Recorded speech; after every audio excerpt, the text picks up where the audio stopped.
Hey, single family home investors. I am so excited to tell you today about how the Series LLC can protect your assets and let you hold your companies and your assets totally anonymously. This is a system I've been using for over 6 years now to protect billions of dollars in assets for real estate investors all over the country.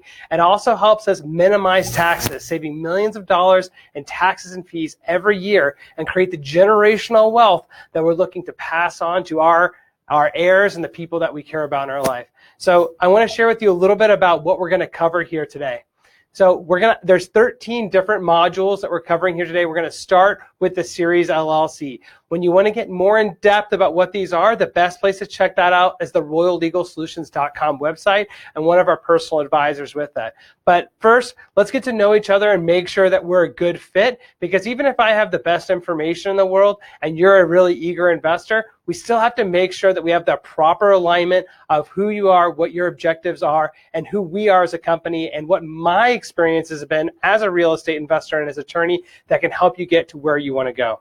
So, a little about me. My name is Scott Royal Smith. I'm an attorney as well as longtime real estate investor. I am the CEO and founder of Royal Legal Solutions. I've also been able to be a litigator during my career, both working for the district attorney's office as well as in private practice suing insurance companies. My company is Royal Legal Solutions. We're a team of about 30 tax, legal, and business professionals, including CPAs, paralegals, etc., that help the real estate investors all over the United States in every type of asset class, but especially with single family homes. So why did we get going in real estate? Why did I start in real estate? And likely why you started in real estate is that we have a shared common values of what we're looking for. The first thing I was looking for in real estate was this piece, the passive income. This was what I wanted to be able to accumulate to get my income to meet my expenses so I could have true financial freedom. Inside of Royal Legal Solutions, we talk about this as a financial freedom percenter. What is your percentage of your passive income that meets your overall expenses? When that number becomes 100% and you have passive income coming in each month that meets your expenses, now you are truly financially free.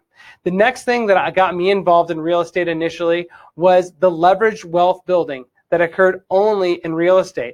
I first got attracted to this when I was in law school, and I bought my first property, which is a piece of commercial property, as well as a transmission and auto repair shop, which led me to get into the first flipping deal that I did. This allowed me to graduate from law school with no debt. And this is where I learned the value of leveraged wealth building, because with those loans, I was able to make multiple time returns than anything else I could do during my life up until that point. And that's where I first fell in love with real estate. The next thing that got me involved with real estate was the time freedom that could produce. By accumulating these assets and being able to generate the passive income with it, by establishing systems and processes, I could then create time freedom to be able to use the wealth I was creating in a way that would make sense to make my life better. And overall, isn't that what it's all about? And the last thing I was looking for was the long-term security. The long-term security of knowing that the money and the effort that I'm putting into the system today is going to pay off over the long term. And one of my episodes on Real Estate Nerds that I'll talk about here in a moment, I talked to Grant Cardone. And one of the things we talked about was about how in the real estate market there's ups and downs. But if you look over the long-term trend, you're looking at saying there's always going to be growth. And as long as your properties are always cash flowing for you, it doesn't matter what happens in the market. Your wealth just keeps building every single day. And that's what I'm talking about with long-term security. Knowing that the effort I'm going to put in is eventually going to have the payout to get me to where I want to be in the back end. And that's with having the financial freedom to be at that 100% mark with that. So if those are the values that you carry with real estate investing, we're in alignment because of the same values that I have when I built my portfolio that currently now exists in over 10 different states in every asset class at any given time. This is my show, Real Estate Nerds. I'm introducing this to you because I want you to be able to see this is the kind of network that I've had to build to be able to get to my level of prosperity and investing with single family homes. And it wasn't easy to do. This is something that I've had to build from scratch to be able to build the network. And you can see some guys in here that I've commented here, right? Namely, Grant Cardone, fantastic real estate investor and wealth builder. CPAs, other guys that invest, like Chris Prefontaine, that invest in other types of real estate investments.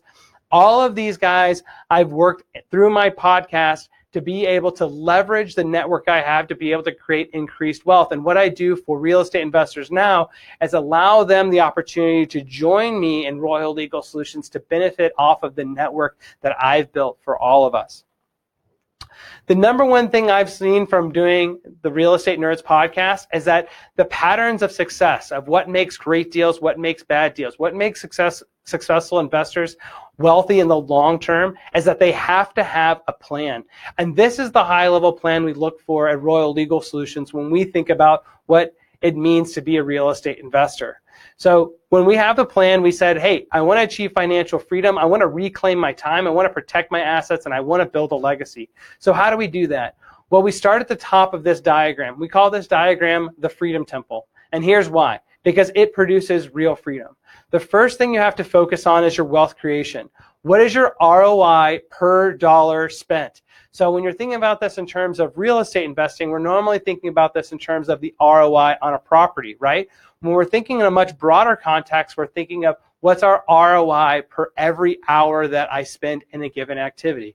So we don't have to start there. The best place to start is just focusing on how can I maximize my returns inside of real estate investing. The next thing I want to do is focus on my tax strategy. How do I keep the government from taking money out of my hands, right? This is the biggest thief of them all, is what happens with your tax strategy. A really good tax strategy with competent people who are professionals that are also investors should save you more money by having better strategy than they cost you in terms of the cost of their services. And that's the difference between just having somebody that can do a job versus somebody who's actually an investor and that can guide you through what are the powerful steps that you need to take. The next thing that we look for is the 5 pillars of asset protection. This is how we keep our assets from being taken from somebody else, namely through lawsuits, and particularly frivolous lawsuits from those attorneys out there that are looking for anybody to sue that they think they can get paid on. So what do we do to set up ourselves to have the best and strongest position for a lawsuit to make sure that it never even gets filed in the first place? We're looking to create anonymity, protect ourselves from the liability, using separations of the operations of our companies from the assets of our companies. We're compartmentalizing every asset so that way if there's ever a lawsuit against one asset, they can't go after any of the other assets. If they were ever to sue us for any reason, they can't go after anything we own. Because at the end of the day, we're not going to actually own anything. The next thing we look for is what's the insurance. Insurance is always incredibly important to have in place, but it's important to not have too little or too much insurance. After we protect our assets from frivolous lawsuits, we're next focused on time leverage. That's our systems and processes that we put in place to be able to maximize the amount of time that we can have putting on deals and minimizing the time that we have to do towards anything else. As a real estate investor, there's one thing that you do to maximize your ROI, to maximize your wealth creation, and that's focusing on deals, both increasing your deal flow and vetting deals more thoroughly to ensure that you never lose money. The next thing that we'll focus on is our legacy planning. Our legacy planning comes to say, what is all of this for? What happens after I'm done using all these assets and using all this money I've accumulated this great wealth? Where does it go next? Does it go to the charities I care about? Does it go back to my family? Does it go to my kids? What is all of this about? And that's what the question is that's answered by our legacy planning. Now, the last thing that we focus on, which is the foundation of the Freedom Temple, is your personal fulfillment. Your personal fulfillment is what is the best version of you that shows up. Now, all of the other aspects here of the Freedom Temple, this is all of the other aspects of your life. The personal fulfillment is only thing that's particular to who you are as an individual. One of the things I found with working with real estate investors over the last 6 years has been that when we really focus on these aspects of the Freedom Temple, from the wealth creation down to legacy planning, what happens is that optimizes our life in such a way that now we have the time, the energy, and the space to really focus on the personal fulfillment side of it, right? So if we can really nail these aspects of what needs to happen in our lives, now we have all of this energy and all of the space to be able to say, like, wow, what is the best version of myself? And what do I need to do there to really have true happiness, contentment, fulfillment, hobbies that I care about, relationships that I care about, bucket list adventures, all of the other things that make life great and worth living. So first thing that we have to have is the written plan, and I've already given you the first step of that written plan. Now, these written plans come in levels, right? That the Freedom Temple diagram is the highest level version of that written plan. But when you want to achieve true financial freedom, time freedom, and personal fulfillment, you have to keep on getting into written plans. That's the number one thing I found during the Real Estate Nerds podcast, is that every single successful person out there had a written plan. What they also had was the tools that they needed to succeed. You can have a ton of energy, but unless you're actually using the right tools, what you end up doing is just working super hard and not getting any progress. With the right tools, that energy is properly harnessed and it's focused in such a way to give you the results that you're looking for by entering into the given endeavor. The third thing they had was a team or a guide or a mentor to support them. And this is exactly what you would need to have too if you're looking to have financial freedom, time freedom, and personal fulfillment. The reason why having a guide is so important is because every decision that you've made in your life up till now, when you made a decision, you thought it was a great idea. Unfortunately, I think that you would say is that many of the decisions you made turned out to not be such a great idea.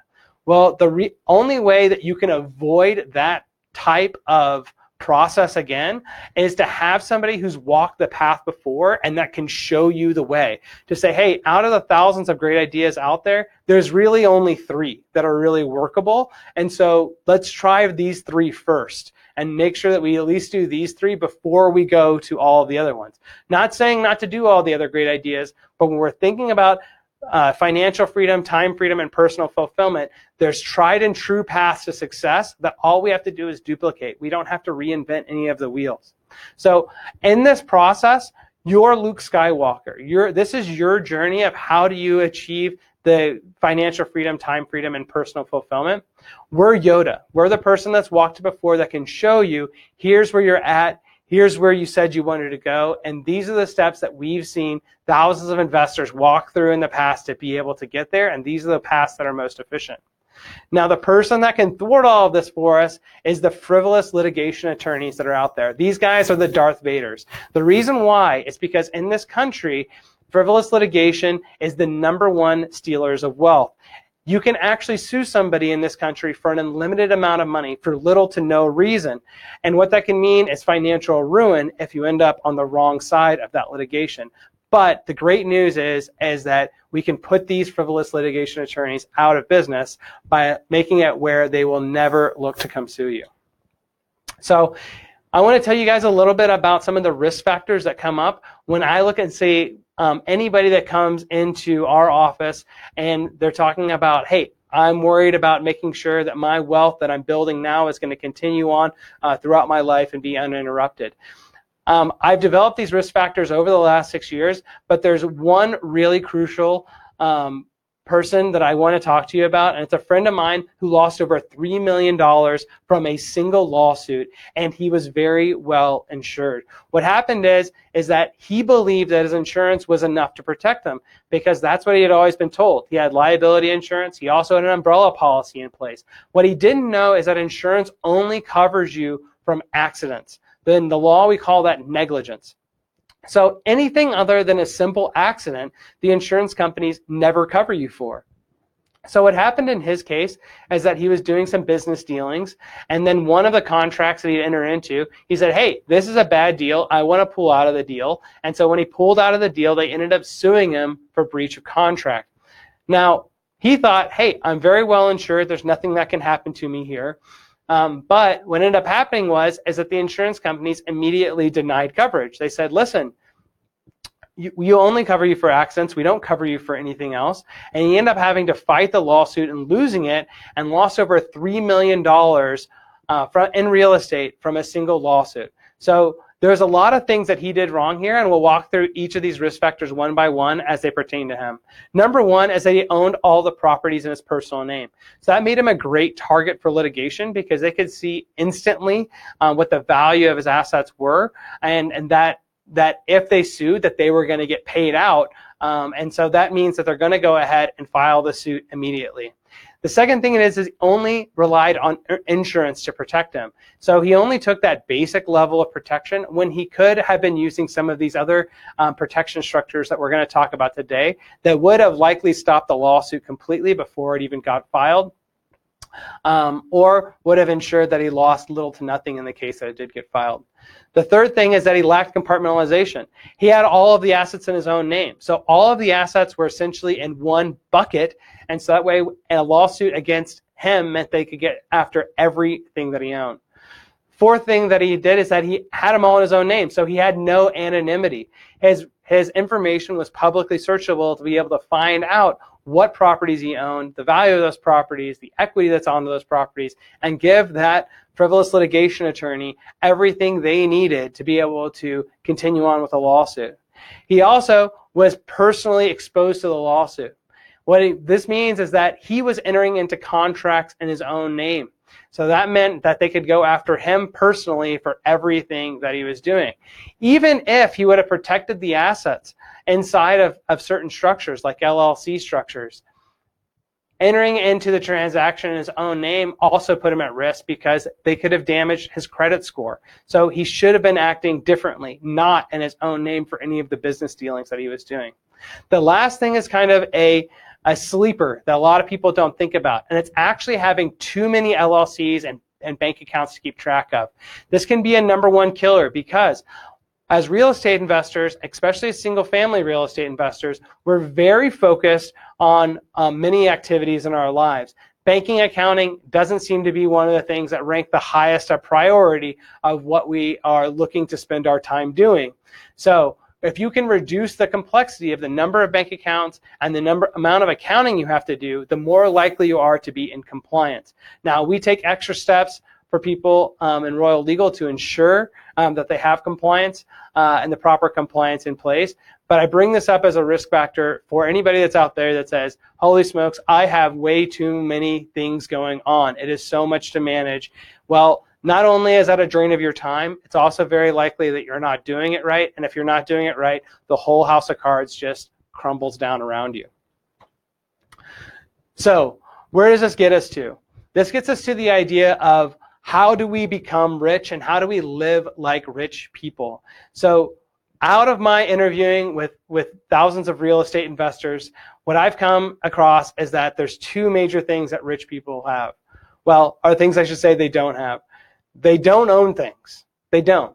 They have companies that control things for them. If they want to buy a yacht, it's always through a company. They don't own anything anymore. The other thing they don't do is they don't pay taxes. Rich people don't pay taxes. It's not a part of what they do as a normal course of operating because they've really focused in on how can they minimize their tax liability as much as possible. I mean, think of Amazon, Google, all of these major corporations out there. They're all focused on not paying taxes. And I bet if you looked at any of these guys' personal tax returns, you would find the same thing. Now, the great news is that you don't have to be a billionaire to be able to take advantage of many of the things that billionaires can do to be able to minimize their taxes. So how do you become and have the services you need to be able to operate in that space as a billionaire, but you're not a billionaire yet? Well, this is where Royal Legal steps in to be able to quarterback all of those services for you so you can have the appropriate level of support that you need when you're getting from that 0 to 10 or 10 plus properties. And so that way you always have that comprehensive support. And the idea here, guys, is to give you such a high level and comprehensive level of support that the only things that you have to think about is finding your next great deal. I mean, imagine how much more powerful you are as an investor if the only thing you have to focus on is finding your next great deal. You don't have to think about all of the admin pieces or all of the other research tasks that might come up. No, you'd have a solid game plan and a roadmap to take you from A to Z. All you have to do is find the deals, and you have somebody else that does all the heavy lifting on the back end to be able to take care of you. And this is what that looks like. With our family office, what we do is that we have a number of pieces that we put together. The first thing that we do, and this would typically be a $250 a year service, is that we create a custom diagram of your structure that we update every single year. So that way you always have a clear picture of your entire portfolio, where does it fit in your legal structure, and what are the tax implications of the structure. The second thing that we do is we create a secure client account for you. This stores all of your documentation in one place. And so that way it all stays stored and organized for you. So anytime you're thinking about like, how does all of my legal documentation need to get accessed anytime? What happens if I pass away? Where do people go to be able to get all of this documentation? It's all stored here where there's attorneys on staff to be able to help whoever is the next person that needs access to that. We typically charge $100 a year for that level of service. It's free with the family office. The next thing we do is we provide you a personal dedicated advisor. This dedicated advisor is somebody that is specific to your case, to be able to know your objectives, where you're at now and where you're going, and what are the puzzle pieces that you need to have put in place to help you get there, and when do you need to put those in place. We would typically charge $600 a year for this service, but it's free when you are a family office member. Family office members are also entitled to 2 billable hours with the legal team. So things are going to pop up throughout the year. Hey, I need an attorney to be able to review this contract. I'm not sure about the language in this syndication deal. Many things that can come up for you. We give you 2 billable hours with the legal team. We value that time at $375 an hour. You get 2 of those hours each year absolutely for free. We also maintain all of your LLCs, trusts, any other legal entities that you have, including the state filings, the legal monitoring to make sure we are any updates in the law are being taken care of for you. That's $350 a year. We take care of that absolutely for free. That way you know that all of your legal entities from start to finish are being handled for you appropriately. Another thing we do for you is that we do a biannual review. And we do this really because we don't trust you. We don't trust you to make sure all the things in your life are being done correctly. So this biannual review is really to have like that doctor's checkup where we go through and do a physical of how is everything working with your business dealings, with your investing, with your taxes, etc. And that way, if there's anything that we need to adjust course on, we're able to do that in one of those 2 biannual reviews for you. We value each of those biannual reviews at $350. We offer that free as a family office member. The next thing we allow people to do is what we call the Royal Bank. It has a 5% API with a $5,000 minimum. What the Royal Bank allows you to do is be able to store money inside of the Royal Bank, which is Royal Legal Solutions, and to be able to hold money with us while you're waiting on your next investment. So where does this come to be a big game changer for people? It's typically when it comes into retirement accounts, like 401ks, self-directed IRAs, and saying, hey, I don't have a good place to be able to have this money to be able to earn interest. It's like, great, we'll deposit it with the Royal Bank, and we'll be able to hold that money for you and pay you out at 5% interest until you're ready to be able to find that next great deal that you want to be able to activate that capital in a different way. These next pieces, guys, are what we talk about is how do you get the best information out there? And so when we look at the best information out there, the number one thing that I've been able to pull together is the podcast with the Real Estate Nerds. On this podcast, I invite all of the members to join me in any of the podcast tapings so that way they can take advantage of my leverage network. These are all the guys that have been on my podcast: Brandon Hall, Rod Cleef, Grant Cardone. These are A-list players in the real estate investing space. And so if you want access to these types of people to ask them questions and to be able to connect with them, the best place to do that is through the Real Estate Nerds podcast. The next thing that we do is we have a private Facebook group for all of our member investors. And this Facebook group is where I'm distributing any of the cutting edge strategies I'm learning about. It's where the conversation is happening around the cutting edge strategies for real estate investors. So think of it in this way, that your private Facebook group is a way to be able to connect with the other super smart investors that are members of Royal Legal Solutions. It's where I'm depositing all of the information I'm learning about as I'm learning about it, and the place where us as a community can then talk and discuss and vote on what are the people that we want brought onto the Real Estate Nerds podcast to be able to access to that network, as well as into this piece, which is our large group wealth wealth, business, and tax coaching. In this format, it's a hour-long session. It's usually a 30-minute presentation by whatever the superpower is of the speaker on either the tax, the business, or the wealth coaching, and then a 30-minute Q&A to follow to be able to answer any questions of the community. And along with all of this, guys, is the legacy information that I bring to you. This is a 6+ years master FAQ that has over 3,000 questions that I've sourced from everything that happens in real estate investing. So I want to tie in some of these benefits for you guys, because here we have this 6-year master FAQ. This is what I use to train all of the dedicated advisors off of. This is our base and fundamental training tool. So whenever you have a question, this dedicated advisor is going to be able to answer any of those questions for you absolutely for free. It doesn't go against any of your billable time. And what we do is this dedicated advisor, then if we get a new question, then adds it to the FAQ. So we have a continual base that we're building from the community, from Royal Legal Solutions, to always have the most up-to-date, accurate, and complete answers for any of the questions that real estate investors are facing. We'll also have this biannual review where we go through any new questions that you might have with your dedicated advisor. And if anything needs to change at that time, it's also covered inside of your 2 hours of billable time, legal time with the team.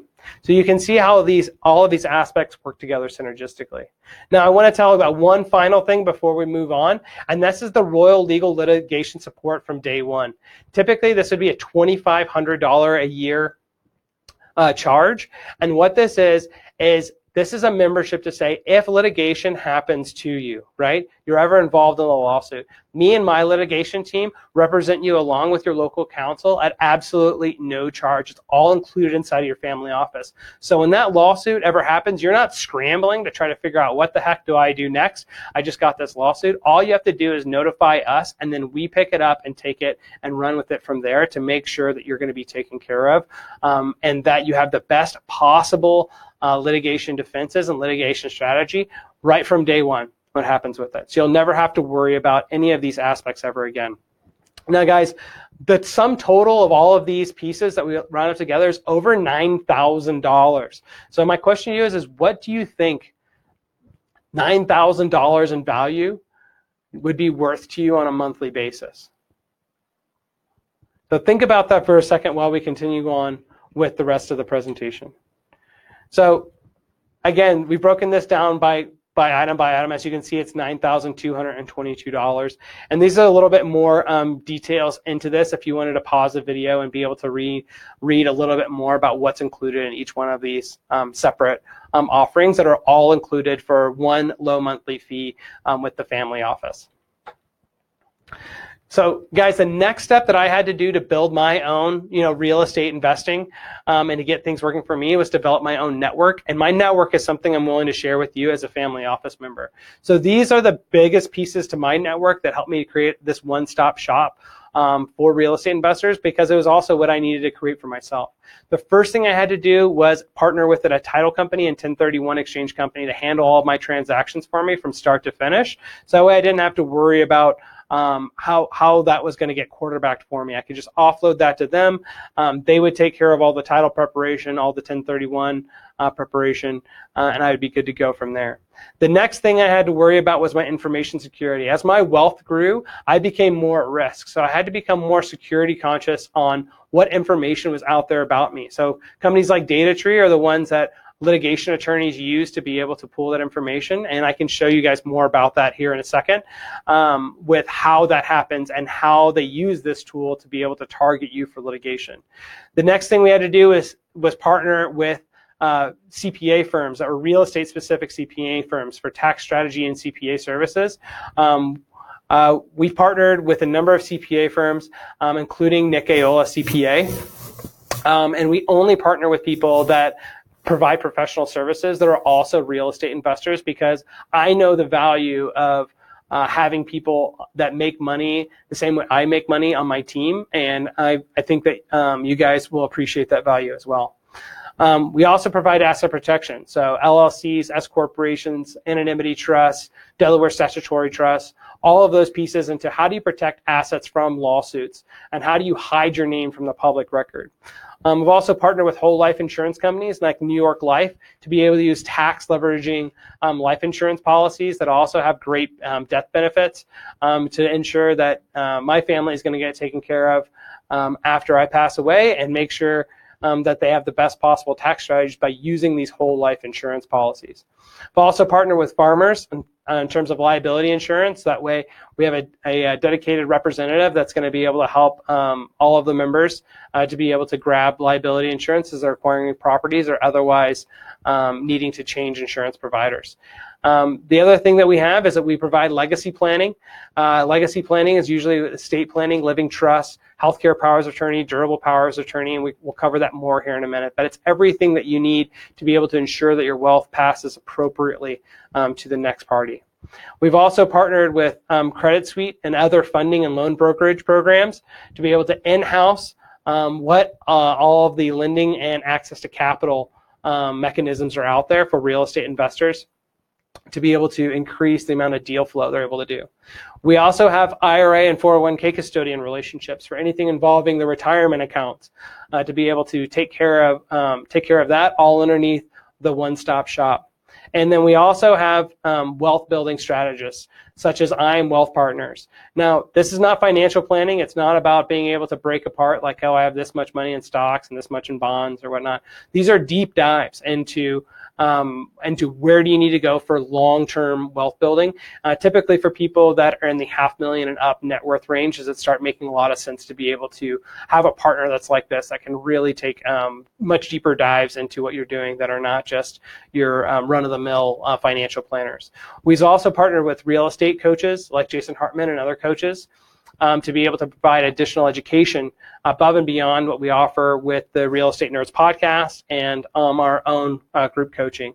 And then we also have the Royal Legal Member Deal Network. So this is where we quarterback the different opportunities that people have to say, hey, I need money, or hey, I got a great deal, or hey, I need to move this capital. And I need to motivate it. Our deal network is there designed to be able to help each Royal Legal member and our affiliate partners be able to work with everybody to get the best possible deals. Now, the advantage of having all of this in one and as a one-stop shop is that I have such deal flow out to all of these people that we're able to get the best possible terms and the best possible rates because you're not getting qualified and priced based upon your own individual deal. You're getting qualified and priced based upon a much larger deal flow from Royal Legal.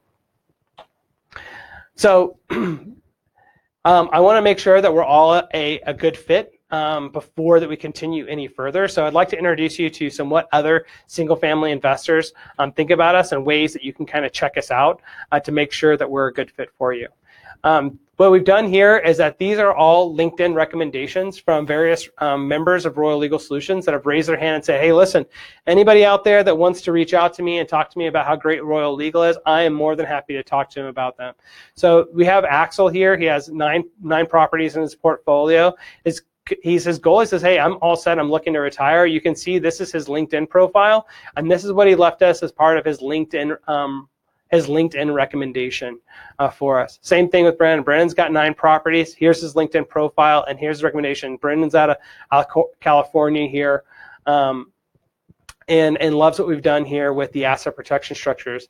Edwin here is on his first property. He's trying to get to 10 properties by 2023. He found us on Bigger Pockets off of that podcast there. He loves what we did with the Series LLC. And then we have Alex Tomic. Alex Tomic also is another guy from the Bigger Pockets blog, and also very interested in the Series LLC. As you can see, guys, here we just have pages and pages of people that provide referrals and references from Royal Legal Solutions. And we have larger case studies from here. Example from Scott Sullivan is one of the first people that I ended up helping here in the local Austin area in one of the meetups. What happened with this is that I ended up leaving the litigation practice that I was in, suing insurance companies, because I was making more money doing real estate than I was actually being a litigator. And so when I went to go scale more into my single family home ownership, I ended up running into a lot of the same problems that you guys are running into right now with the banking, the accounting, the insurance, the financing, all of it from start to finish. So I had to take 3 months off to go learn all of that information on my own, and I had to go read all of the books, and I was able to contact the authors of those books because as an attorney, I was a colleague, not a client. So they were able to share with me all of the secrets that they had come across. And what ended up happening with that is I then ended up going into the local meetup groups to be able to talk to other real estate investors. And they kept asking me, hey, Scott, what are you doing for this and that and the other thing? And so eventually I started to tell them more about the system I created for myself, and they asked me to set that up for them. And long story short, I accidentally started a law firm because I had so many people asking me for help there that I ended up doing that more than I was focusing on my real estate investing, though I've never stopped investing in real estate, even to this day. But that's where I met Scott Sutherland, just from a local meetup group here. And he has some great things to be able to say about me and the experience we're going to have if you want to take some time to read that. So guys, let's talk a little bit about the truth about lawsuits. Lawsuits are one of those things that I think a lot of people think only happen to bad people, and that's not really the case. Good people get sued every single day. I mean, it's not about right and wrong. It's honest people get sued every single day, and it really doesn't, the law doesn't actually care anything about how good of a person you are when you're on the other end of that, because come to find out, in a lawsuit, everybody just lies about you anyway, that the truth really doesn't have much of a place in it no matter what. So how do lawsuits really come about? Is that you really have to understand that lawsuits aren't about right and wrong, and that lawsuits are really just a business. So what they do when you, with any of these frivolous litigation attorneys, they look at with how much can they sue for, and then they say, what's the probability of collecting? Like if we sue and we win that lawsuit, then how much money can I actually get out of that, right? So, and then the answer to that is makes the determination of if they sue. So what you noticed in here is that none of this actually pertains to what's right, wrong, law, facts. It doesn't matter. It matters totally about the size of the claim they can say, and if I win this claim, how much money do I know that the other party has exposed? And then they'll make a determination to sue based upon that. So when we look at those two key pieces, right, this probability of collecting is what they're trying to answer with this is, what are the assets that I can find out that they have, and can I get to those assets, right? So this is what they look for, what they look like to be able to determine whether you're a good candidate for them to sue, whether you make a good target, and what your risk level is. They look at your, we have to look at your portfolio like a litigator would, right? So this is actually the house that I grew up on. This is 10214 Sand Pass Lane in Houston, Texas. And you can see there's a number of pieces of information that you can just find really easily online about it. Now, when I just spend within 45 seconds using the tool DataTree that I talked to you guys about earlier, about information security, what I'm able to find out is by searching any piece of information that's connected to you, I can find out every single property and asset that you own that has any designation on the public record through DataTree. So what this means is I've blacked out some of the information here, what the owner name is and the vesting, but you can see really easily here, it's like you can see what the value range of the property is.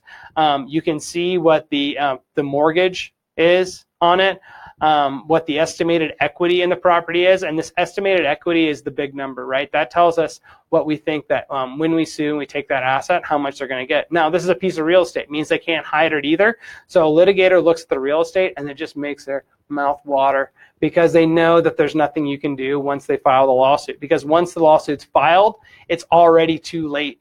Because if you try to move assets after the lawsuit is filed, it can be called a fraudulent transfer. But with real estate, you can't move it at all because it's just a piece of real estate. It's stuck there. There's nothing you can do about it. You can't even try to shoot it offshore or do something like that. So these are a couple other houses that are nearby, just used for other representational purposes. This one would have like $138,000 value with $127,000 mortgage with $11,000 in equity. This one would have $205,000 in value with $195,000 ours with $10,000 in equity. And then what we're left with at the end of the day is what's our risk analysis. So we have $76,851 in equity for SandPass. We have these two other properties that we have some equity in. So we know our total exposure from real estate is $97,851. This is the number that they're going to be able to find easily online to know, hey, this is enough money here that this is going to be worth suing over. Anything over the $50,000 mark is worth suing over, because that's the amount that the attorneys typically need to get paid out of the lawsuit. So they'll file the lawsuit and get paid their fees, even if the client doesn't actually get paid a lot out of it anyway. These are the other pieces that typically will come into play about what's your bank account and your stock and brokerage account. They won't be able to know these numbers, but these are numbers that we know. So when they sue, if they sue somebody that has properties in their personal name, well, all of a sudden it's not just the real estate that's exposed, it's actually all of the assets. So you have to take into account the bank accounts and the stock accounts. So this is our total exposure, over $114,000 for this sample client for a sample risk analysis. And the key measure that I look for when we look for what's, should we spend money to protect this real estate, and what should we do now that we understand that we have $114,000 in exposure, is it's difficult to know how much money should I spend to protect $114,000. But what a better question might be is, how long would it take me to rebuild it if I lost everything? If I can rebuild the amount of money here inside of 3 months, well, I'm probably not too worried about it, right? Because it's only 3 months. If this is 3 or 4 years worth of time or more, well, now I'm starting to think really differently about it, because if it means that I lose everything, I'm actually losing 4 years of my timeline to get to my financial freedom number. And there's a big difference in that. We are talking about years of your life, especially if you're having to do things that you don't want to be doing every single day of your life right now. You're delaying the timeline of your freedom by those many years. So I would encourage you to think deeply about how many years that is for you, and what is the value of ensuring that you won't ever have to repeat those years again because an unfortunate event happened that made you have to start over. So I want to talk to you guys a little bit about protection, because we just talked about the risk. So here's what protection looks like in the sliding scale of protection as you go up. So the first thing to look at in protection is your liability insurance. This is going to cover the most claims, which is why it's at the bottom. And it's also the one that's the most cost effective for the types of claims that it covers, right? So most things that happen with properties are simple, like slip and falls, little tiny accidents or whatever, right? These are $5,000 claims that somebody would get hurt for. The insurance company steps in, they pay off those claims. This is why we love insurance, is because it handles that. Now, the next thing that you'll see real estate investors do is that they use this umbrella insurance. And this covers actually the majority of most claims that happen to real estate investors, because umbrella insurances, they cover typically a wider array of types of liability, but they're all accident-based liabilities, right? So it's still very limited in the types of protections that it gives you, but the limits are much higher, usually in the millions of dollars range. And they're able to cover a few more things, right? But they never cover anything that's like breach of contract, any allegation regarding any exchange of emails, either making a contract or being fraudulent. None of those are ever covered. I mean, insurance companies just can't cover those, right? But if all you can afford is liability insurance and umbrella insurance, that's great. That's a really great start. But if you're looking to be able to take your protections to the next level, to make it really bulletproof, and that you want that long-term guaranteed wealth creation without ever having to take that step back because of lawsuits, these are the pieces that need to get put in place next. The first thing we would need to do is to create anonymity. Anonymity is how you stop lawsuits before they start, because when people can't find out what you own and it looks like you qualify for food stamps, they simply just don't sue you, because why would you ever sue somebody that it looks like they don't own anything? The next thing that we do is we create separation. We split all of the assets from all of the operations. And the reason why is because when we split the assets from the operations, what that means is all the assets get held into one company that doesn't do anything at all. It just holds all the assets, and then it's completely separate from another company that does all of the operations or incurs all of the liability from transacting business. Now, if you're an individual and you own all of the assets in your own name, you both own all of the assets and you're conducting all of the operations. So there's no split there. So you must separate assets from the operations. The next thing we look for is the isolation or compartmentalization. And what that looks for is to be able to separate each individual asset one from the other. Real estate has individual liability attached to it because somebody could say, grandma could fall down the stairs on one property, or you could have a mold issue and a health hazard on one property. If they're not isolated or compartmentalized, then what that means is that a lawsuit against one property could then affect all the properties. So the next step of asset protection is compartmentalizing each asset into its own bucket, so a lawsuit against one asset doesn't affect any of the other assets. And the ultimate protection from everything is actually looking into offshore options. So there's cost-effective ways to be able to create an offshore option.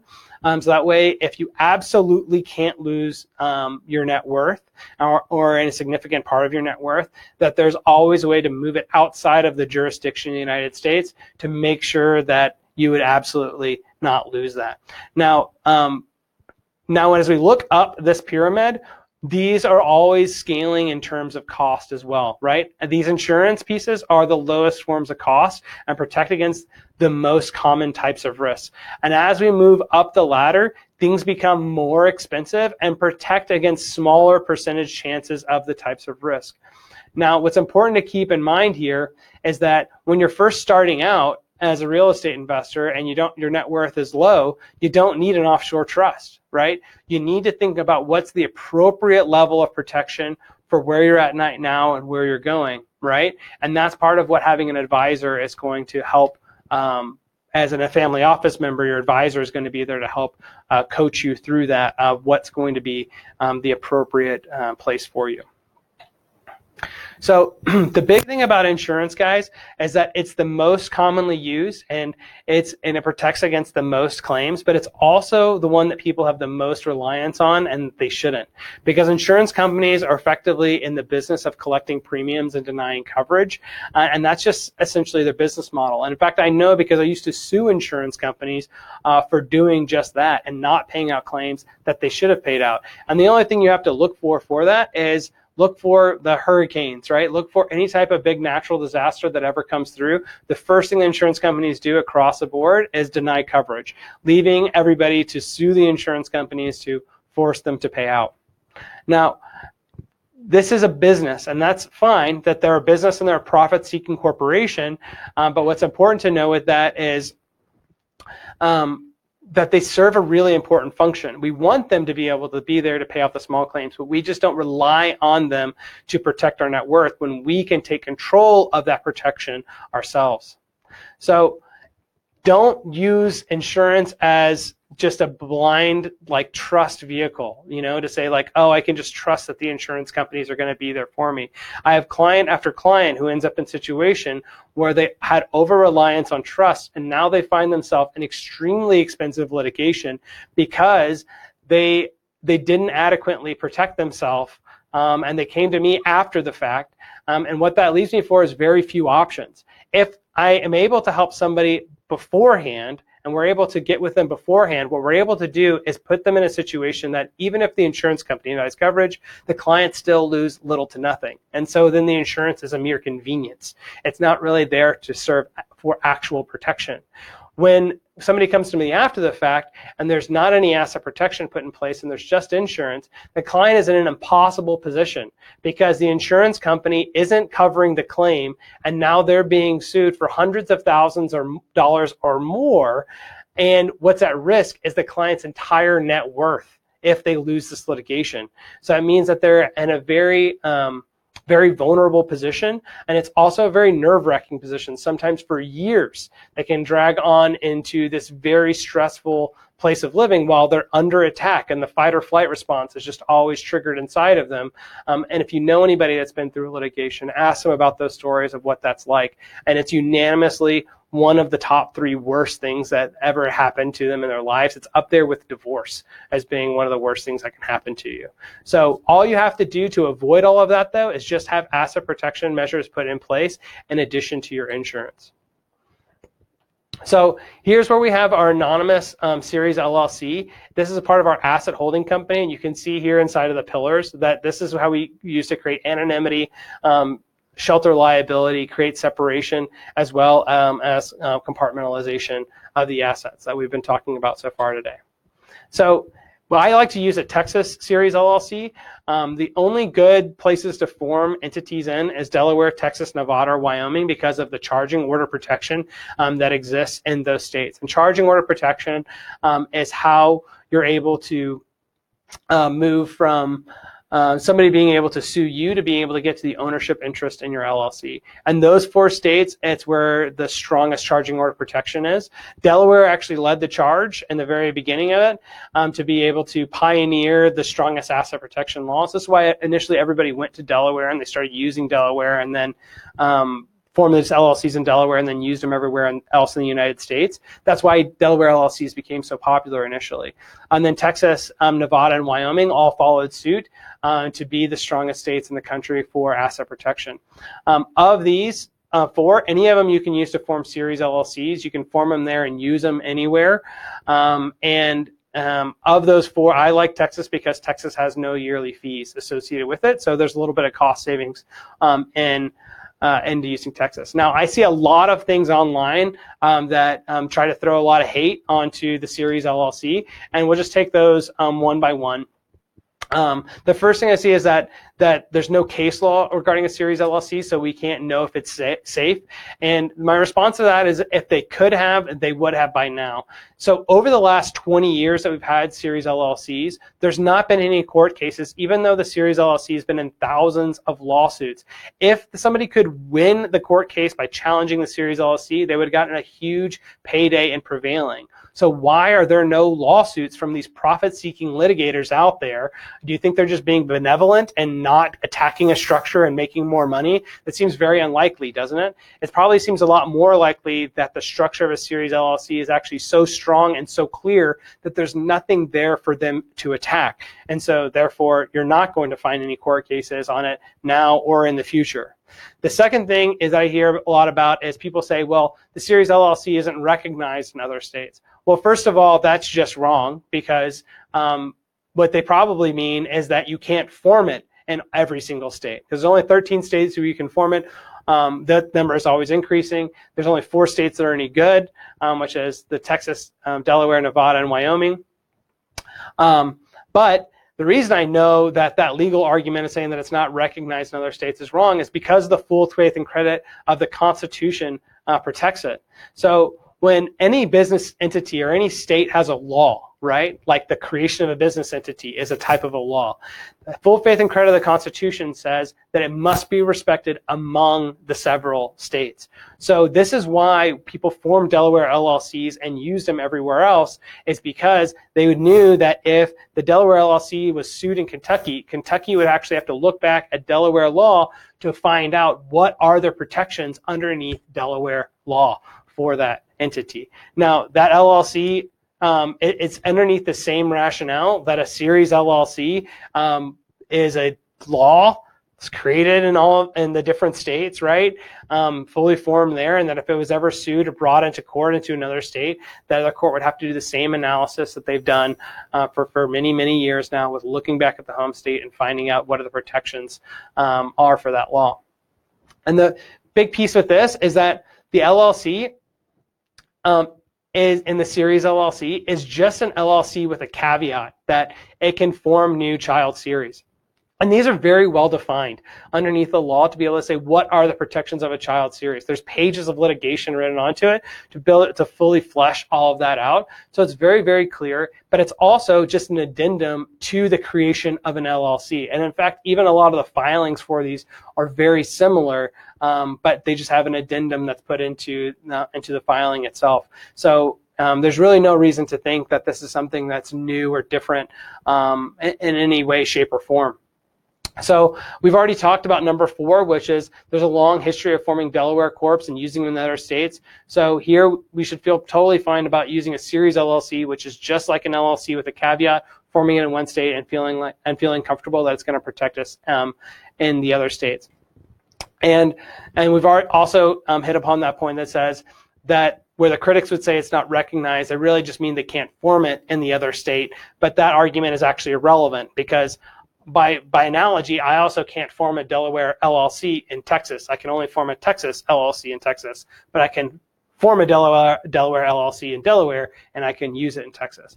As you can see, this is all much more persuasive to be on the side of saying that a Texas series LLC is actually going to be a legitimate, strong structure with a strong history, clear laws to surround it. Nobody's actually trying to challenge it because the laws itself are so clear and so strong. So how do we actually use this series LLC is that we have to start with the end in mind when we're thinking about its scalability. What does long-term scalability look like? So the benefits of how we use the series LLC is we use it to maintain the anonymity. We use it to avoid the due on sale clause. We create it so that way all the anonymity is structured with the attorney-client privilege. This is something you can only get if it's actually formed with an attorney and through a law firm. Or structure it in such a way that you can use just one bank account and one set of accounting books with one tax filing and one processor system that scales as you grow. So let me tell you a little bit more about how do we do that. So how does this actually happen? Is that we have the parent series LLC that's up here at the top. This is owned by an anonymous trust. And this is how we're actually able to create the anonymity at the parent level. They can see that there is a trust that owns the company, but they can't find out who owns the trust. If they looked at whoever formed these entities, it all points back to me and my law firm, and therefore is protected by the attorney-client privilege. If they ask questions about it, we can't answer them. The other thing is that there's just one EIN number here at the parent, and there's one set of accounting books that keeps track of all of the income and expenses for each of the individual child series. You don't have to have separate bank accounts for each of these child series as long as you have an accurate set of books that says here's the income and expenses for each of the individual child series. That's the way to be able to prove that you're treating these as individual business endeavors. So how does the child series structure work? Well, you have the parent entity, which is filed with the state, and it's created at the state level. And then you have each of these individual child series that's created privately. This trust here, this is also created privately. The child series, created privately. This child series will have the full function of an LLC, but they're free to create, and there's no ongoing cost to create a child series. So in effect, what you're able to get is this parent series LLC that have one filing with one company to maintain that can then in turn create privately an infinite number of sub-companies with no filing fees and no ongoing costs associated with them. You get an infinitely scalable company. So with each child series would then have a land trust. This land trust is fully owned by this child series, and this land trust then in turn owns this piece of property. So property A is owned by land trust A is owned by the child series A, the child series A is in turn owned by the parent. This land trust becomes exceptionally important because the land trust is how you're able to avoid the due on sale clause. Per the St. Germain Act, when you deed a property into the land trust avoids the due on sale clause. The bank will see that the property is moved, but they won't be able to call the note due by law, and they also won't care. And over the last 6 years, we haven't even gotten a letter when we've utilized this strategy with the land trust. Now, the land trust just provides anonymity. On its own, it doesn't actually provide any asset protection. When the land trust is owned by the child series, now it has the anonymity and it has the asset protection by the child series. If there's ever a lawsuit against property A, it can't go over into property B, C, D, etc. It's fully contained right here inside of property A.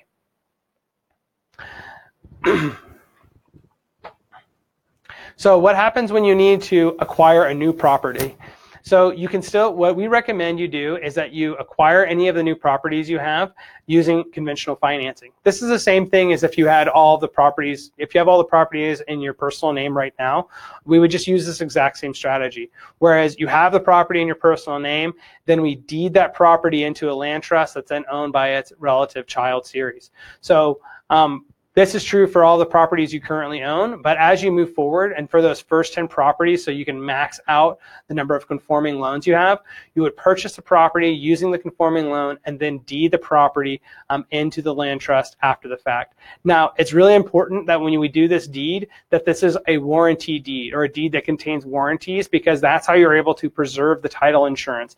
Otherwise, if you use any other type of deed that doesn't have warranties attached with it, what happens is it actually voids the title insurance. So there's caveats to know about how to do this process correctly to ensure that all of the protections and all of the other business dealings that go along with the asset protection are properly maintained.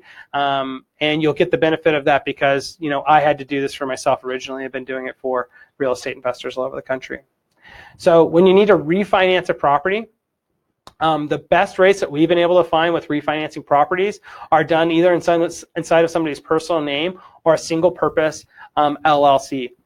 Almost always it's going to be cheaper to get something done inside of your personal name.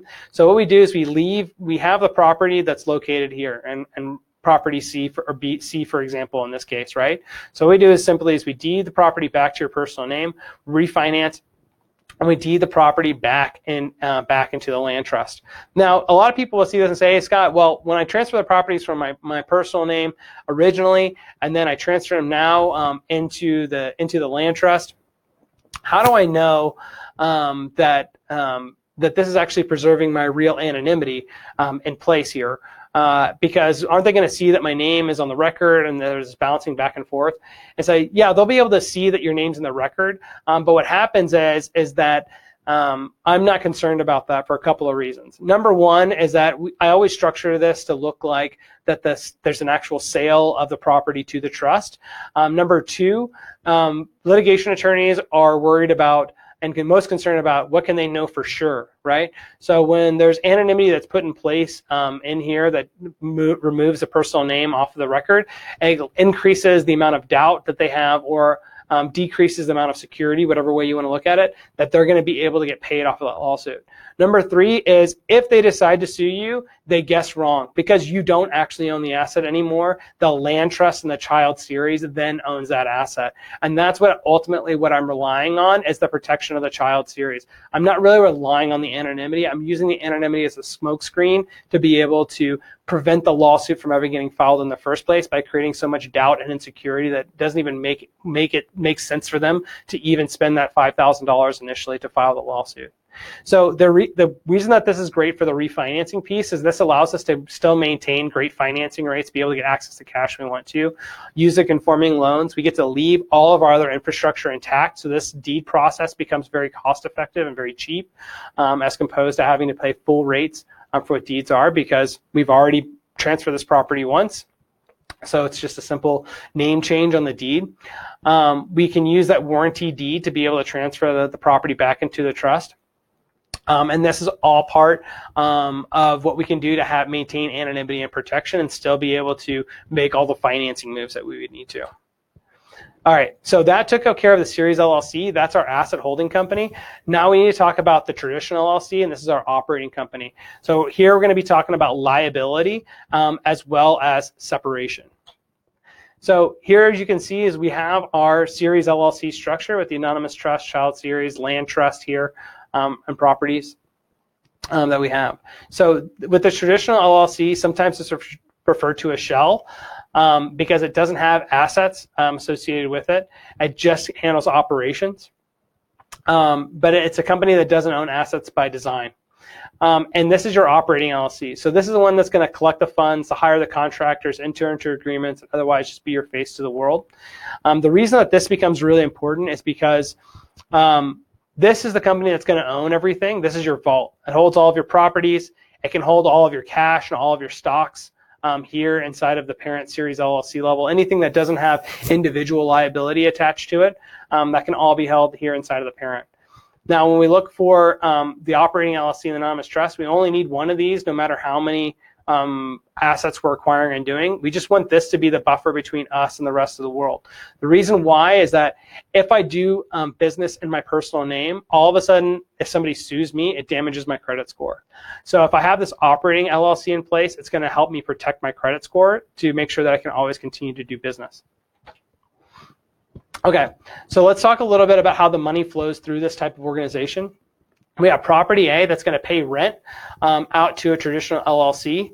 This traditional LLC, remember, is the one that's going to collect the rents for us. It acts like a property management company would. In fact, if you had a property management company that you're using as a third party, this is the function that they would serve, would be this level of traditional LLC. I would still say that you'd probably want a traditional LLC to be in between you and the property management company, because what happens if there's a dispute there? Now all of a sudden you'd be personally exposed to that lawsuit. So my belief is that we should always have an LLC buffer between us and everybody else in the world, just to make sure that we're always protected on all fronts. But in any event, property A pays out to the traditional LLC or the property management company. That company turns and pays the Series LLC, which is the ultimate owner. This Series LLC is keeping the accounting records of the income and expenses for each of the properties. That way there's an accurate book of records that you just simply do in your QuickBooks by like a tagging or classification function. It takes about 10 minutes to learn how to do that properly. And then the Series LLC pays out to the owner at the end of whatever time period you want to use as an owner, or just at your own discretion. The most important piece, you can pay yourself out at any time, but you just need to tag it inside of your accounting that you're taking a distribution from the company. So some people like to use S corporation tax structures for this, and so if that's the type of structure you're using, the way this works is we still have our Series LLC that has all of our entity structuring here. The property pays to the traditional LLC or your property management company. Your traditional LLC pays the money out to your Series LLC, right? Because that's the true owner of the property.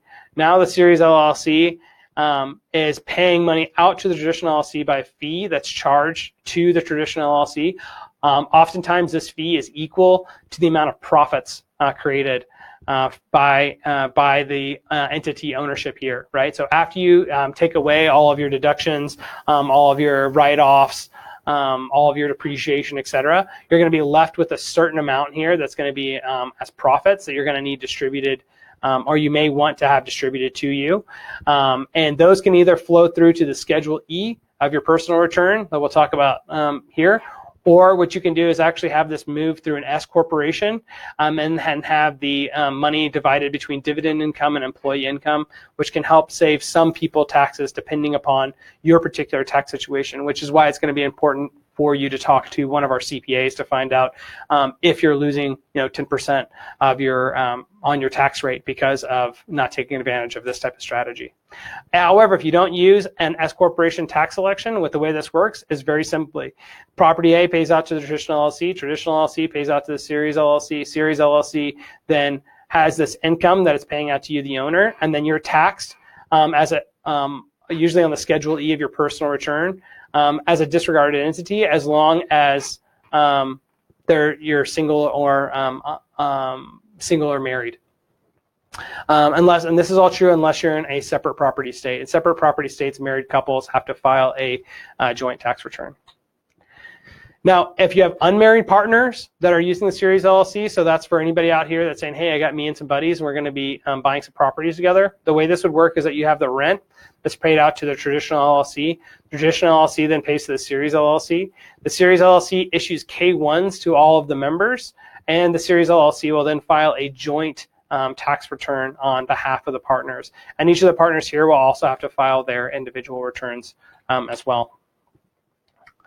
Now, what we just covered right there is the very highest and strongest level of domestic protection you can possibly get. We talked about anonymous corporations with anonymous trust, holding those corporations to be able to hold assets anonymously so that they're compartmentalized from lawsuits.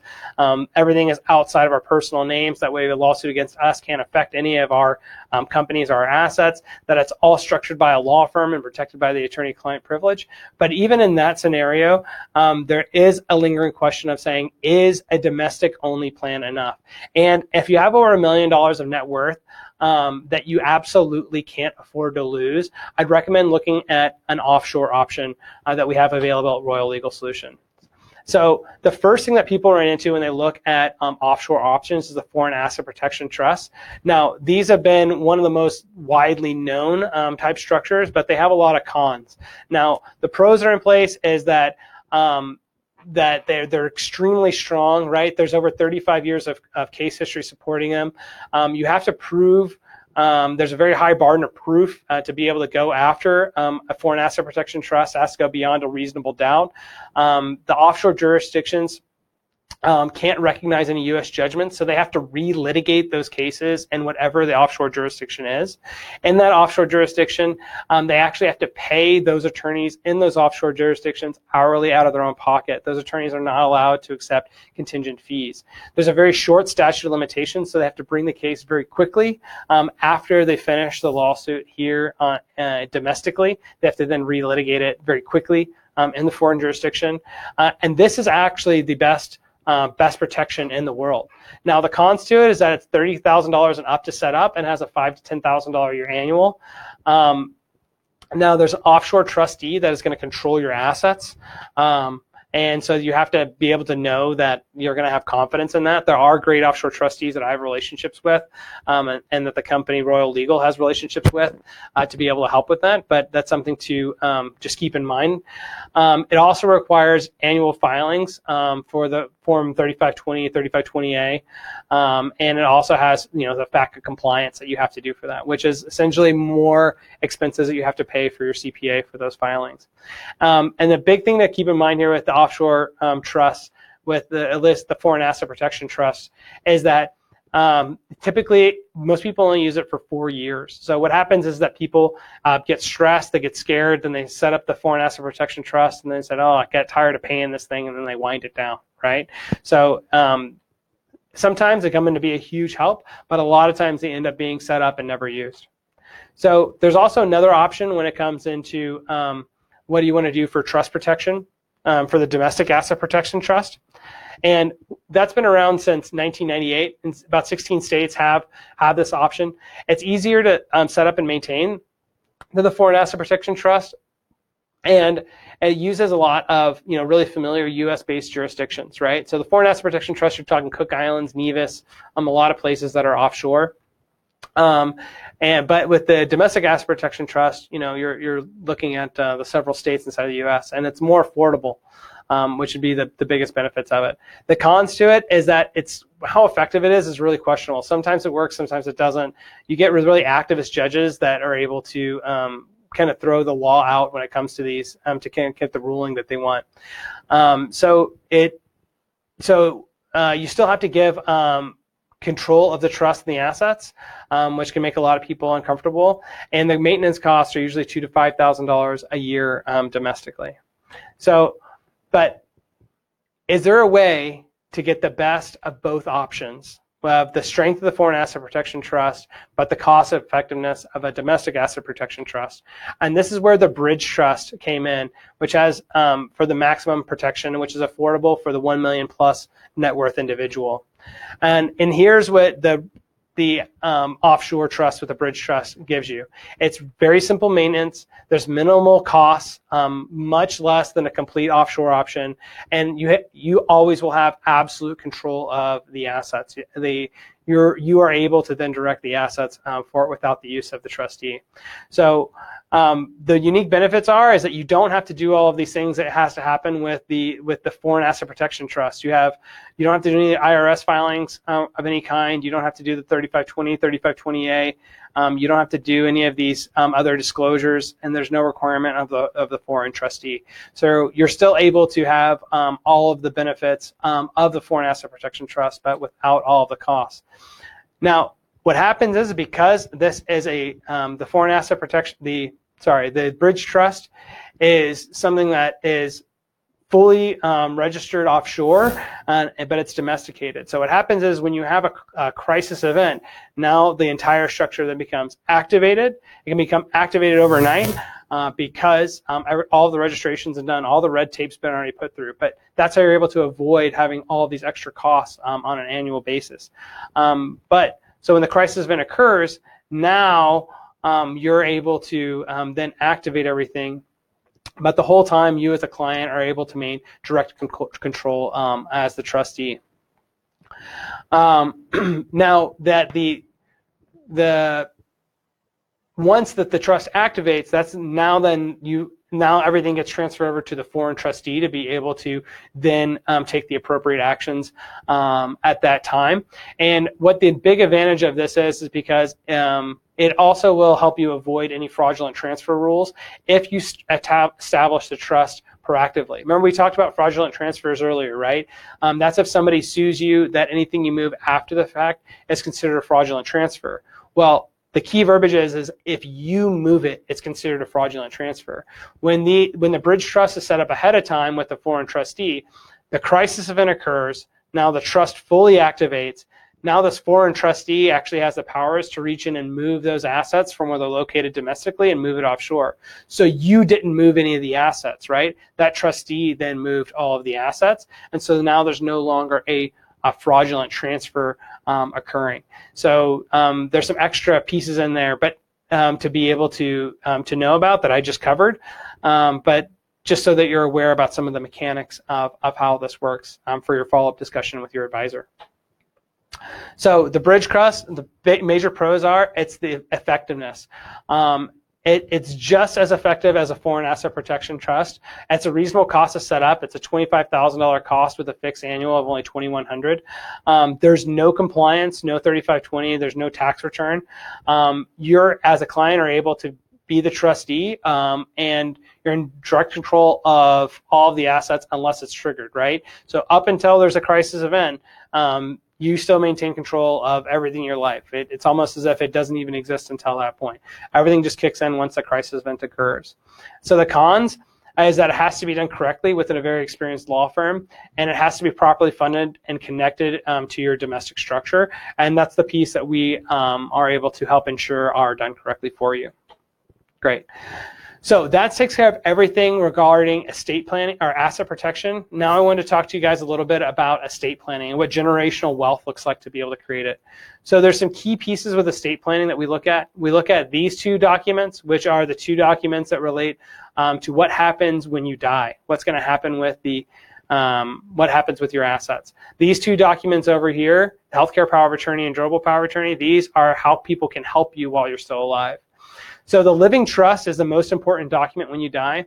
What it does is it takes everything you own and passes it anonymously and directly to whoever the heirs are so they can control the assets immediately. Why is this important? Because the alternative is so much worse. And the alternative, what happens with just a will or with nothing at all of the assets get pushed into a court process called probate, where all of the assets get exposed on the public record, but they also show who the assets go to. And there's a potential that nobody can actually control those assets for a period of time. How long a period of time is depends upon the court. That's why courts are a super messy way to get things done. But what is the bad stuff that can happen there is if you have real estate, who can pay the mortgages? Who can pay the insurance? Who can collect rents? If you don't have a living trust in place, nobody can because it's caught up inside of a court process. With the living trust, everything passes so that way your heirs are able to directly control the assets from day one. The next piece is all of those assets are pushed to the public record, right? And who they were going to. So effectively you could make a target out of who's inheriting your assets unless you have a living trust to be able to pass those assets directly and anonymously immediately upon your death. Now, the next thing we look for here is the pour-over will. The pour-over will becomes exceptionally important because you're going to forget some of the things that should have gone into your living trust or otherwise thought, I just don't want to put them in there. So the pour-over will takes care of that for you. Your watches, your clothes, just random stuff like that, right? It just says pour it into the living trust and distribute it in whatever way the living trust says to do it. And this way, we only have one document that we have to worry about with what's going to happen with our stuff when we die and how's it going to go on to promote our legacy. And that's right here inside of the living trust. Now, that takes care of everything that we need to do for the estate planning side of it, of how does our stuff go to our legacy. Now, the other pieces that we have here is how do people help us whenever we're injured but we're not dead. So the first thing is the healthcare power of attorney. What that document says is who can make medical decisions for me and what are the decisions I want them to make, right? So if you don't have this document in place, nobody can make those decisions for you, and it's just some random doctor in a hospital that's making that call on your behalf. If you want to be able to control what happens with your healthcare, you have to have a healthcare power of attorney, because you could end up incapacitated and without the ability to be able to say what it is you want. The next thing you have to have as a real estate investor is a durable power of attorney. And this is who can help me with the financial decisions until I'm better, right? And so we want to spell out who that person is be and what they can do. Probably don't give that person the ability to buy and sell assets for you to make major financial transactions on your behalf, but probably do allow them to pay mortgages, right? Collect rents, pay insurance, do the other maintenance activities that are going to be needed to be able to just make sure that everything in all of your assets don't fall apart, while you're in the hospital and unable to give direction. If you don't have a durable power of attorney, nobody can help you with your finances. You have to have one. Okay, guys, so let's talk about tax strategy here for a minute. We're going to go through a bunch of tax strategy pieces that are the most used tax strategies that I've seen used for single-family home real estate investors. So the first thing to look at, guys, is there's two different types of buckets of tax strategies. There's the buckets that will impact your ability to obtain financing and the buckets that won't impact your ability to obtain financing. So these are our key deductions that we're going to be looking at taking right here. So one of the things we're going to talk about is how do you get a solo 401k to create your own 401k account to be able to maximize the amount of money that you can pull off the table from the government right off the top. How do we use a self-directed IRA, an HSA plan, a 529 plan, a home office deduction, auto deduction, or depreciation and amortization. All of these things are not going to impact our ability to do financing. They reduce our tax liability. All of these things over here are going to impact our ability to obtain financing. But they also serve as a deduction. So that's going to include like our legal fees, our tax preparation fees, travel expenses, office furniture, business expenses, office supplies, credit card processing, repairs and maintenance, business and property equipment. So on the most common, guys, is we're seeing real estate investors take advantage of all of these. But mostly where we're seeing people really maximize is in this area because it doesn't hurt their ability to obtain financing. Besides some pieces here that people are leveraging in with the other aspects of their life, right? So you can do really creative things like, well, I'll write off my legal and my tax, and oh, by the way, here's my travel expenses. So I want to go out to fly out to Hawaii to go meet with the CPA. And in fact, I'm gonna bring my family out there with me while I do that.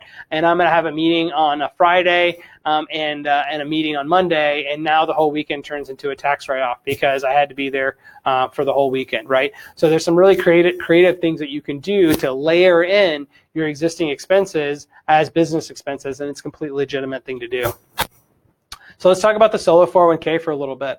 The solo 401k is the #1 powerful strategy if you have taxable income that you're claiming each year. The reason why is because we can take this operating company that we talked about earlier, and then we can create our own 401k account with that. We can push up to $56,000 per year per individual. So if you're a married couple, that's $112,000 that you can be pushing into a retirement account every single year. But you might be saying, hey, Scott, well, what the heck am I going to do with $112,000 every year inside of a retirement account? Well, there's a couple of things. One, you can either make investments with it that are tax-free investments, so you don't have to pay capital gains on it or any other taxes when you make more money out of those investments. You could put that money inside of the Royal Bank and make 5% on it. Or what you could do is say, hey, I need access to that cash at any given time, and you can loan yourself back up to 50% of the value of your 401k while you leave the other 50% invested or just holding it in cash, whatever way you want to do it, right? So you always will have access to this cash by this loan. Now these loans, they're 5-year balloon loans, which means you take out the loan and you can just sit on it for 5 years, and at the end of 5 years you have to pay back the money with 5% interest, but you're paying it back to your own 401k account. Right? So you can take out this loan to do whatever you need to, help pay your expenses, buy a boat. I mean, it doesn't matter. You can do anything you want with it, and you're doing it all with pre-tax dollars. So this is how you can make 20 to 40,000 plus per year in tax savings with using the solo 401k, right? So I just want to show you guys how this actually breaks down by the numbers, right? So we have $56,000 in taxable income after we have deductions, right? So we say, okay, great. Well, I have $56,000 in income after I've done all of those depreciation things you talked about, Scott, that I wanted to do. Now I have this extra income that's going to get taxed, and I want to pay taxes on it. So what can I do? So we'll set up the solo 401k, and if you didn't use the solo 401k, this is what would happen to you. You would take that $56,000 and you probably get taxed at about a 32% total tax rate, right? Some people are higher, some people are lower, but just for the sake of argument. That means you paid about $18,000 in taxes, which means you have $38,000 left to invest. If you invested at 10% per year, that gives you a $3,800 per year gain. But now you're also having to pay capital gains rate on that money that you made. So that means your total net worth increase is only $3,200. So your total net worth at the end of year one would be $41,000. Now, if you use the solo 401k, you have a zero tax rate, so you have $56,000 left to invest as opposed to $38,000. You invested your capital at 10% per year, so you made $5,600 in gains, as opposed to $3,800. You have no capital gains tax rate, so that means that you don't pay this extra 15% capital gains tax, and your net worth increases by $5,600. So at the end of year one, you're talking about a $20,000 difference into what your total net worth is going to be just by using this one structure. And remember, at any time, you're able to loan yourself back up to half of the net worth of this, right? So here, after year one, you're sitting at $41,000.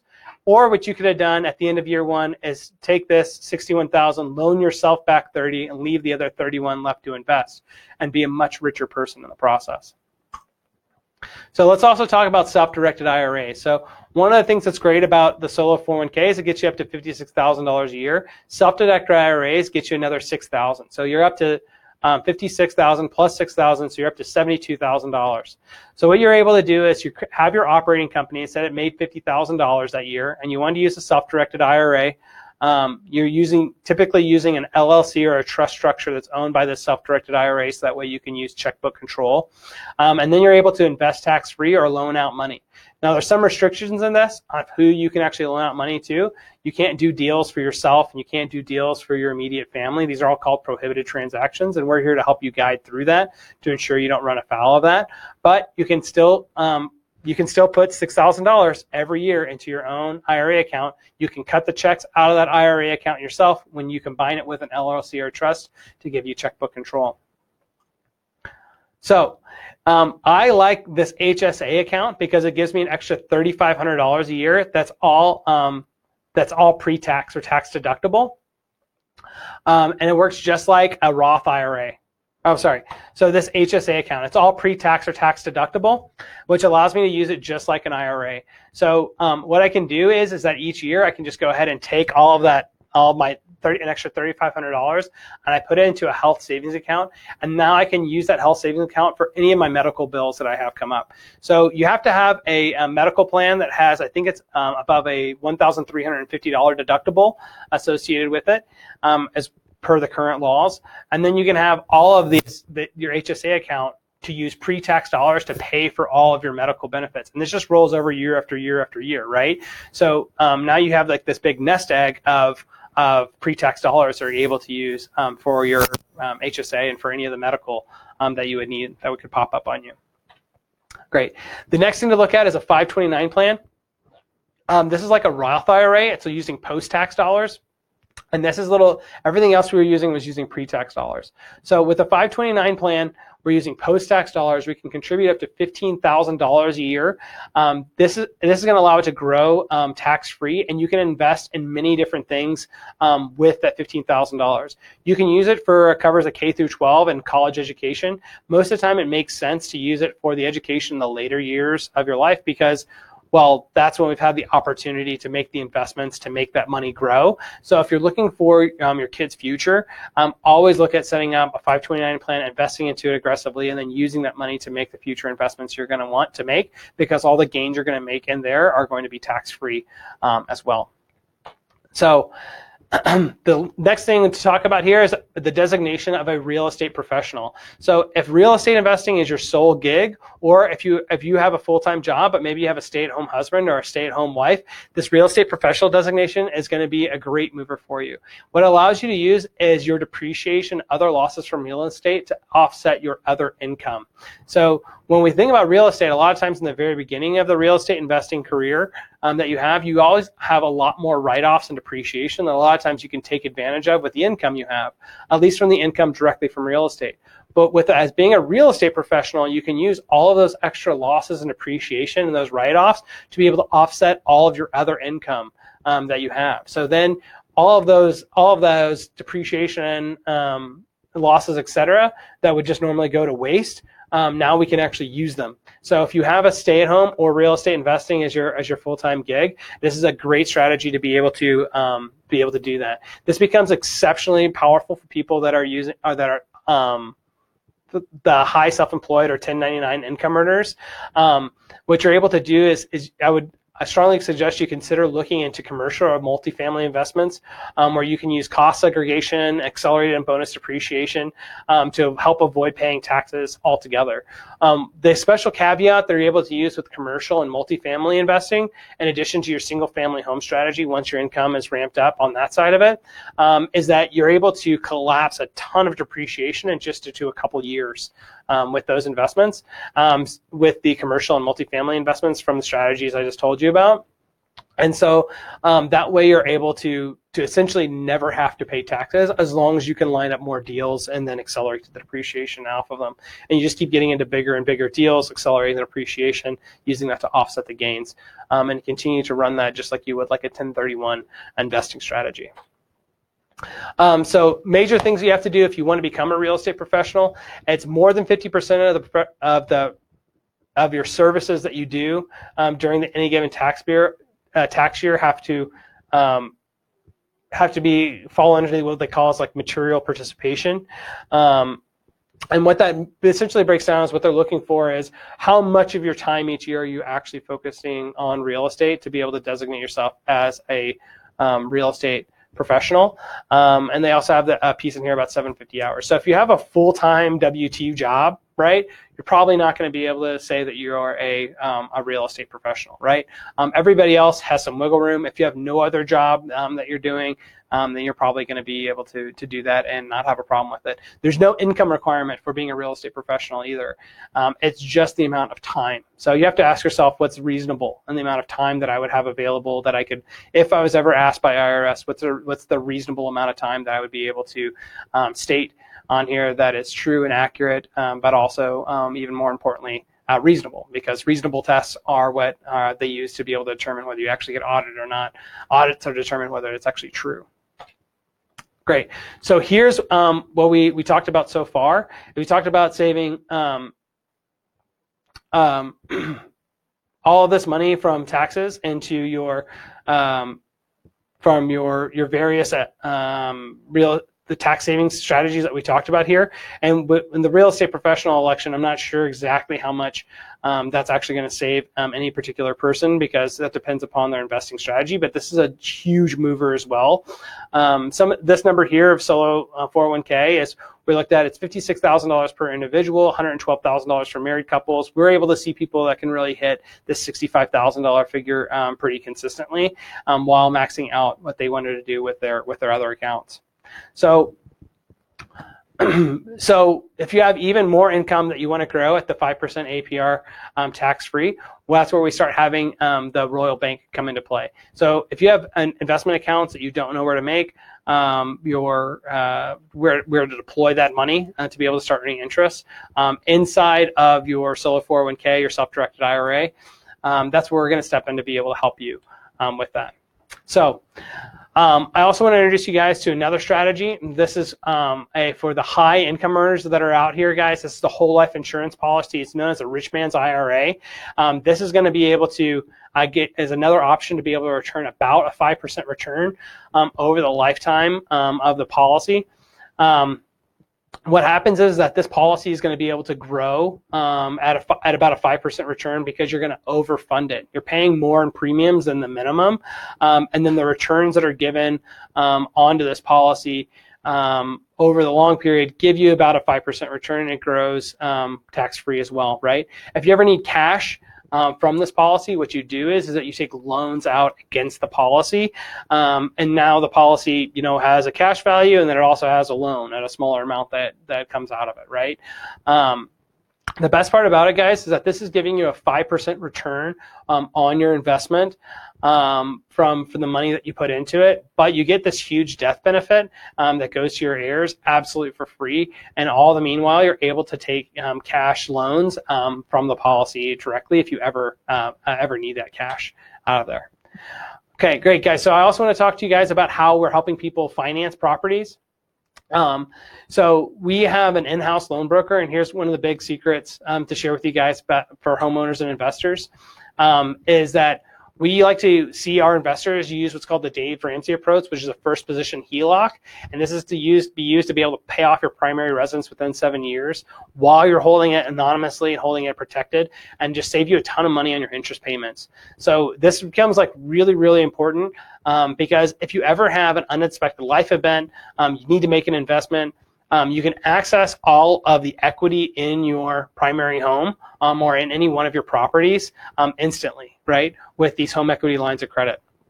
So the reason they're ultra powerful for primary homes because the loan terms are so much better for primary homes than they are for investment properties, but you can actually use it for both. But I'd say first focus on how can you use this for your primary home, and that's what we're going to focus on here today. So how can paying a higher interest rate save you money? Because that HELOCs have higher interest rates than your 30-year fixed, right? So the first mental shift you have to make is that it's a HELOC and it's not a 30-year mortgage, and these are two really different things because the interest actually computes differently. So what we do is if you can target the amount of principal reduction in the loan that you make instead of the if you can target the amount of principal reduction that happens in the loan, it actually is more effective in saving you money than targeting what the interest rate would be. So the reason that this works is because if you think about your loan and how it typically computes the interest, it's over a 30-year scale, right? And then at the very beginning of the month, you owe all of the interest for the month. With HELOCs, all the interest gets computed daily. So the more you can reduce the loan, the less principal there is to be able the less principal there is to charge the interest onto it, right? Does that make sense? Because there's less principal. It doesn't really matter as much what the interest rate would be. So one of the classic pieces that when we looked at the financial calculators with these is that even at 10% interest rates, these loans actually become more effective on being more cost savings than using a 30-year traditional fixed mortgage. And how it actually works functionally is like this. So you have all of your mortgage payment, or you have all of the principal amount that you have, and that's your home equity line of credit. That's all that you owe, right? Every time I deposit a check into my bank account, the bank cashes that check, right? Then they take all of the money and then they deposit it immediately at midnight. They deposit it against the home equity line of credit, and now I have a principal reduction, right? And each day I'm getting compound, like my interest gets computed for what my principal reduction is. So each day my principal is actually going lower and lower and lower. Now, whenever I need access to cash or I need to make a payment to something, I have a debit card that goes straight to my home equity line of credit that I can get cash from, make payments to it, pay my bills, do whatever else I need to do. It's a very seamless hand in glove type way of operating. I just have to make one mental shift, which is, I just use this debit card to make transactions, or I will use my credit card so I can get more airline miles points, and then use my debit card and use my HELOC to be able to pay my credit card off, right? So there's a lot of easy operational things to make it happen. But I would encourage you to sit down with one of our advisors or sit down with one of our team members and look at how does that this HELOC strategy make a ton of sense for getting your single family home paid off in 7 years. Dave Ramsey's a huge fan of it. After I learned about it, I was on fire about it to say, like, man, this is like the greatest thing, because it totally flips the mindset on what it means to be a great investor. Is there's more than just rate. It's also about how quickly you can pay down the principal, and paying down the principal is actually more effective than trying to focus purely on the rate. So these are the sample loan terms that we currently have negotiated for RLS clients. As you can see coming in here, you're able to get up to 90% LTV at these rates. Or if you have a 720 plus credit score, you're able to get higher LTV as well. Okay, guys, so I want to show you guys just this last piece here. This is the overall structure that we talked about. We talked about here with have the asset holding company that has the anonymous trust and the parent series LLC that's associated with it. This in turn has a child series and land trust that holds the individual pieces of property. This parent series LLC will hold the assets that don't have individual liability, so like stocks, cash, limited partnership interests, and syndication deals, etc., can all be held here in this parent series LLC level. Again, we have the operating company. This is our anonymous trust that holds a traditional LLC. This is how we were able to keep our name off of all the public records from all the companies we own, is by using this anonymous trust structure. This traditional LLC then also has the self-directed IRA, solo 401k. Any of these other tax-saving vehicles are typically all held underneath this traditional LLC. Now, as you can notice here, everything is owned here by the living trust. This allows us one document for us to manage and control for during our lives, to be able to have one document that then passes over all of our entities. Our entities in turn own everything in our lives. In turn with this, we have the living trust is connected to the bridge trust for our offshore component here. So if anything happens that has a crisis event that we would want to have trigger to move the assets offshore, that's where we have the bridge trust come in to move everything up into that structure. And ultimately, this is where we have ultimately everything leads back up to you. So this entire entity structure can be created for any type of tax purpose that you want to. Can be used for in conjunction with S corporations as a pure pass-through entity and have everything reported on the Schedule E.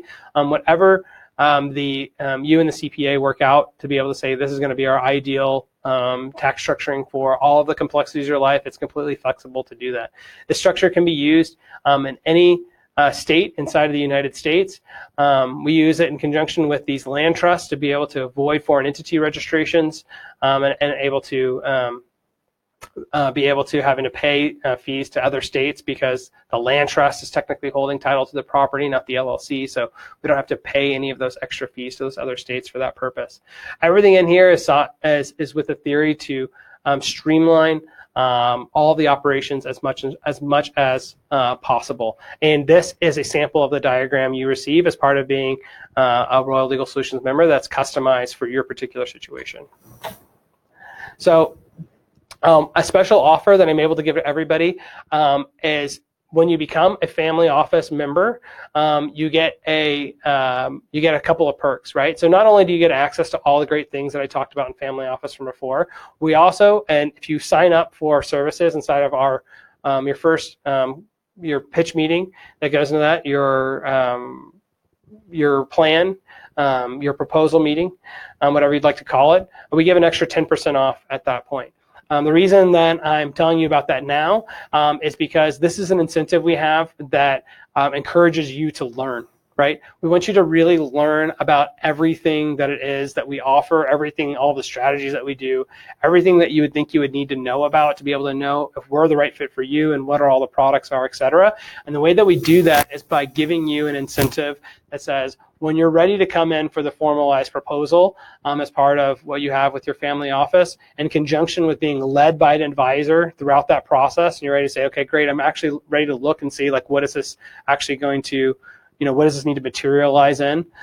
We give you an extra 10% off on that price because you're coming to the meeting prepared and we're ready to be able to do business together and be able to enter into that relationship. We reward you for that by giving you an extra 10% off on that. Also, anybody that signs up for the family office right now is also getting a one-on-one meeting with me for anything that you have going on you think I can help with. It's really your time to be able to use for whatever you think is going to be most effective. You can use it now. You can use it in the future. Whenever is the most whenever it's the most economical and most advantageous for you. I love meeting every single person that comes into the company and joins the Royal family. So I'm looking forward to being able to meeting you as well as part of that.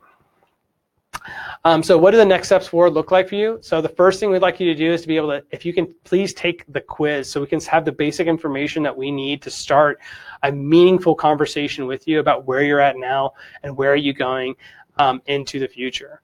The next step will be meeting your advisor. So we can then determine what are the biggest roadblocks you have to financial freedom, time freedom, and living your best life. All of those things that we've talked about inside of the Freedom Temple, that quiz is going to be able to give us the data to then be able to meet with the advisor to be able to give you real solutions and real strategies you can start looking at from day one. The next thing we'll look at is say, hey, after we've identified the areas of the biggest roadblocks, what's the information that you can provide us that's going to allow us to get a deeper dive into that? So things like looking into your tax structuring, your finances, looking into your current asset protection structure, whatever you feel comfortable sharing, the more information that you have, the better we are going to be suited to be able to help you because we can solve a complex variety of problems that come up for our clients. Next thing we'll do is we're going to build a relationship together, but we're going to tackle your first roadblock together with your advisor. So that's where your advisor will start to perform the basic functions that you would have by pairing you with curated content that is specific to the challenges that you're facing, right? So we want to look for is what's the number one challenge in your life that you're experiencing right now? What's the best information that we have in the Royal Network? Either we already have these resources in-house, or where should we be going out in the world to grab that information for you to solve that problem for you?